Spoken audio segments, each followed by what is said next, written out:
எல்லாருக்கும் வணக்கம். 2001 ஒரு மிகப்பெரிய நிலநடுக்கம், கிட்டத்தட்ட 20,000 பேரோட இறப்பு. மொத்த ஊரும் சேதமானதுலேருந்து பெரும் போராட்டத்துக்கு அப்புறம் மீண்டு வந்ததுனாலயோ என்னவோ இங்க இருக்க மக்கள்லாம் கொஞ்சம் தன்மையானவங்களா தான் இருக்காங்க. நிலநடுக்கத்தில் இழக்கப்பட்ட மக்களோட நினைவா எர்த்குவேக் மியூசியம் ஒன்று அமைச்சு அதை சுற்றி மியாவாக்கி ஃபாரஸ்ட் உருவாக்கியிருக்காங்க.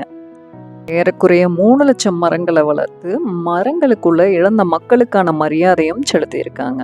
ஃபாரஸ்ட்டுக்கு மேல் பகுதியில் ஒரு சன் பாயிண்ட் அமைச்சிருக்காங்க. ஃபாரஸ்ட்டோட உச்சியில் 300 ஆண்டு பழமையான புஜியாங்கிற ஒரு ஃபோர்ட்டும் இருக்குது.